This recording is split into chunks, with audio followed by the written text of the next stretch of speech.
So we said that one of the primary reasons why we develop pharmacokinetic models is so that we can use them to predict plasma drug concentrations.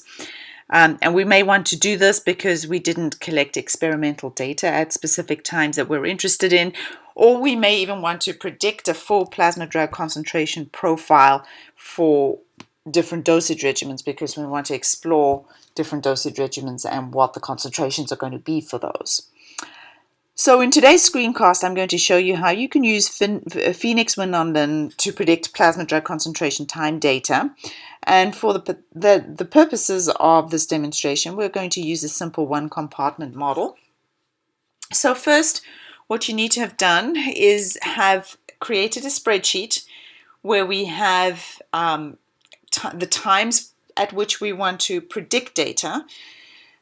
So you'll notice that in contrast to the data sets that we had before, this concentration column is going to be empty because we have no data, and that's what we're going to predict. Then we open up Phoenix.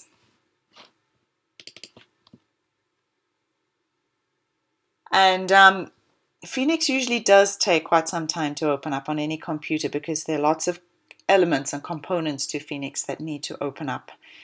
So be patient. There's nothing wrong with your computer. All right. Then we create a new project.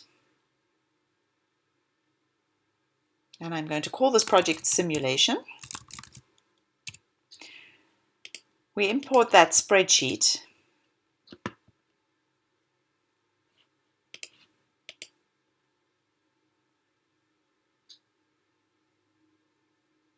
And if we check has units row, then we see that that hour has been read in by the computer, and the computer knows that the units are hours for time. Now we can send this to Phoenix, so to Winondon 5 Classic Modeling. And I'm going to show you how to use Winondon 5 Classic Modeling because it's the simplest way to do this, and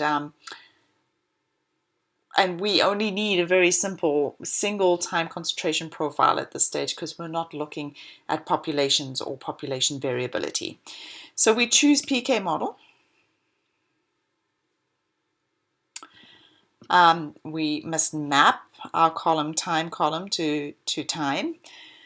Then the program is asking us to map concentration, but we're doing a simulation. So we check simulation, and you see that we no longer need to map concentration. It asks us what are the Y units, so the concentration units. So let's enter milligrams per liter. And then it asks us, and then we need to choose which model. So let's do the IV bolus. We're going to give multiple IV boluses. We can also choose first order, which would be a extravascular administration with first order absorption. One compartment, two compartments, so there are numerous options, but we haven't looked at any of these yet. So let's stick with the IV bolus. The next thing we need to enter is what the dosing regimen is, and we need to enter that. So we could either import a spreadsheet with the dosing regimen, or we can, because this is not a very complicated dosing regimen, we can enter it in by hand within the program. So let's do that.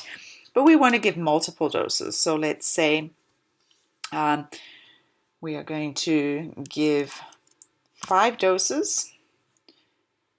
We're going to give it as milligrams. Those are our units. And it's milligrams per kilogram that we're giving. So there's normalization to dose. And we can give, let's give this drug every 3 hours. So, and we give the same dose, but you don't have to give the same dose. You can see what the effect is of a particular loading dose followed by a maintenance dose, for example. But let's just do this for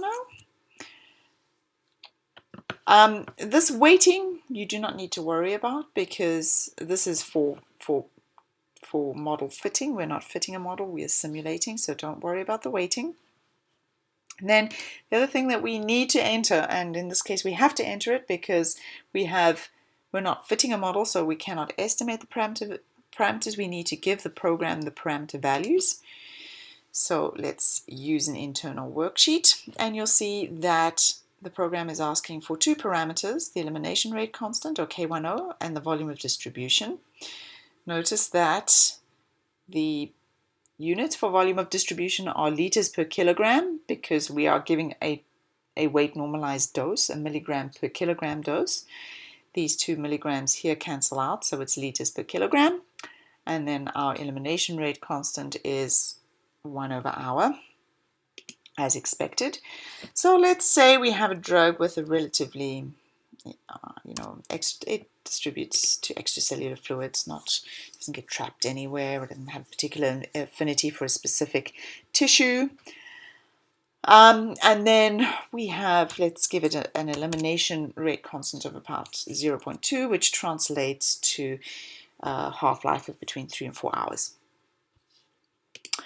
Okay, then we can go on and we can just check our units, make sure. I like to check units because that if there are any units that are missing here, that tells me that I haven't given the program enough information to know what those units are, and I need to go back and make sure that I've entered all my units everywhere. And in this case, it will be units for dosing and your units for time, as well as entering what your units would be for the concentration. And then that is all. We hit execute.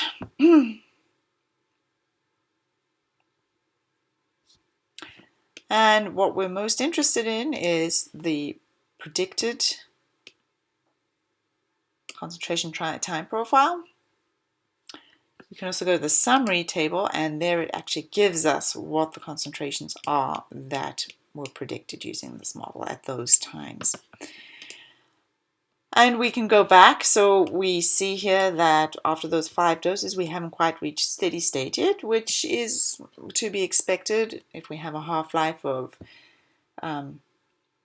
3 to 4 hours. We're only just reaching steady state round about in this area here, so we start seeing a plateau, but we would need to carry on giving a few more doses to see that we actually do reach a plateau around about this time based on the half-life of the drug.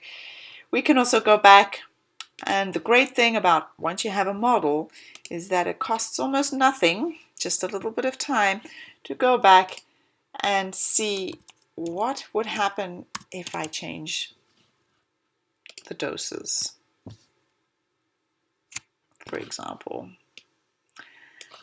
or if I only gave, or if I gave another 2 doses.